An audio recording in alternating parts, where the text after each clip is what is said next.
mga kababayan, may sinanay na nagpunta dito at nangingi ng tulong. Bigyan natin ng konti. Sasabihin na rin natin kay ate. Saka natin yung mga yun mo kayo. At least sinulat ko na yung pangalan mo, saka address. Tapos sasabihin na natin tayo pang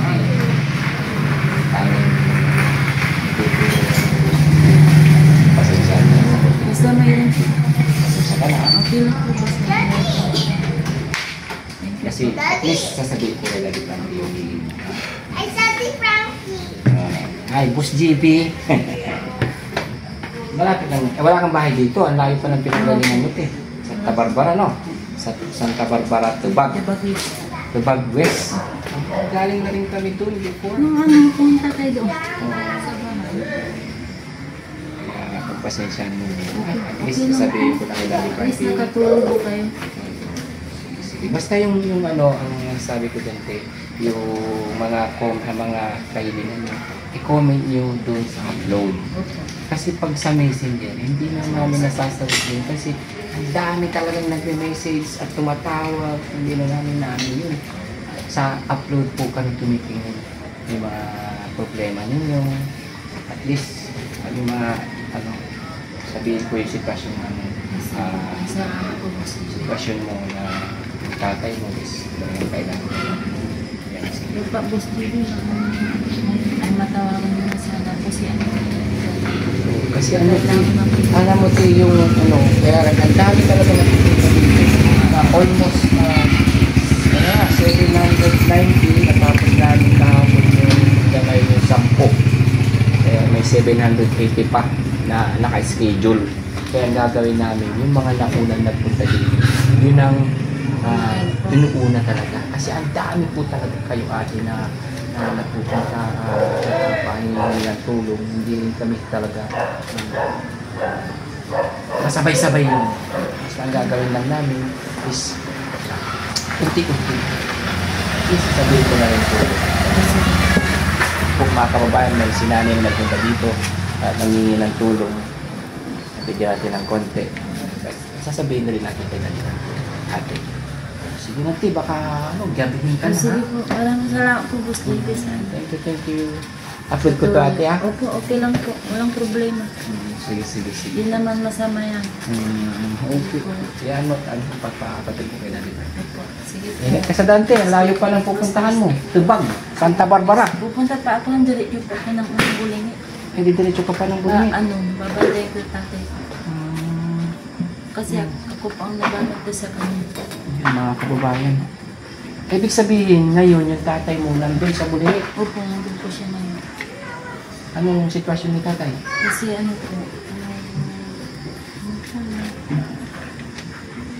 yung kukuhan siya ng dugo, sasalinan siya ng dugo. Ay, sasalina ng dugo. Bakit? Bakit sasalina ng dugo? Kasi yung yung puti tapos pula, naglalabanan yun. Bali yung puti, yun ang pinakamataas. Yun ang Cancer sa dugo. Sa pula. Diba yun? Parang leukemia? Hindi ko po alam.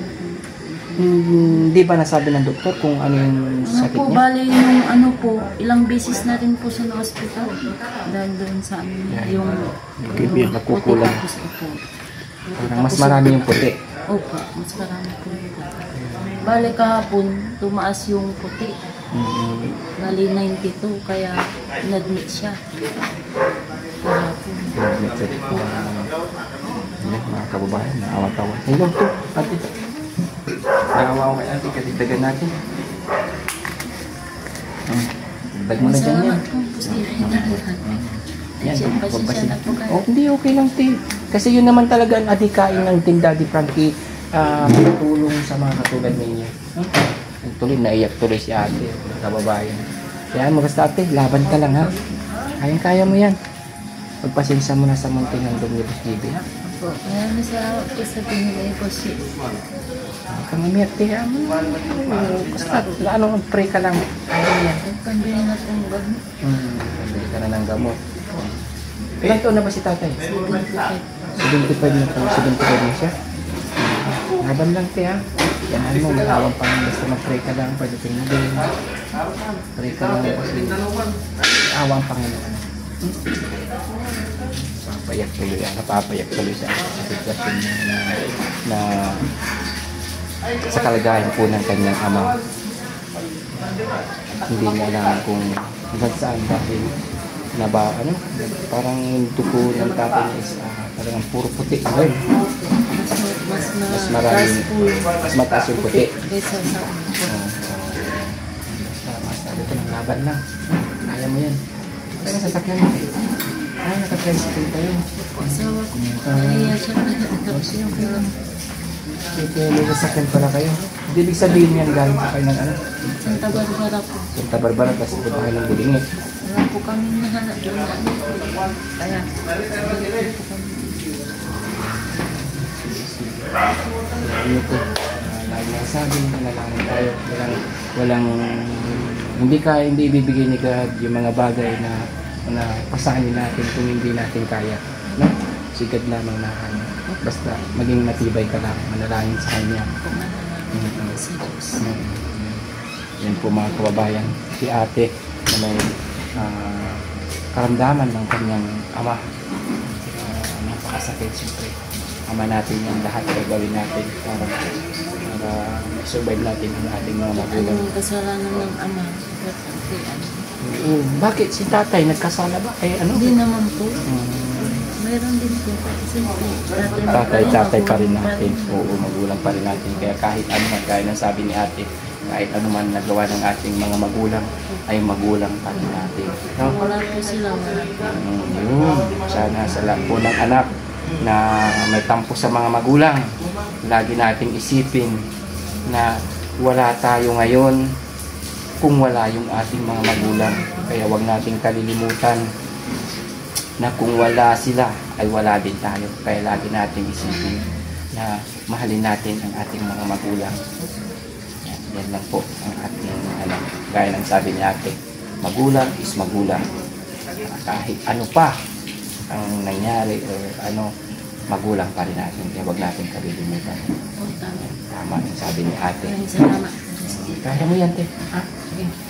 Papaalam na si ate.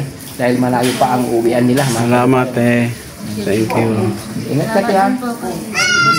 Okay. Isa nga pala, baka gusto mong manawagan sa mga kababayan natin na tawag dito. May ka ng tulong sa mga kababayan natin, sa may mga mabubuting puso.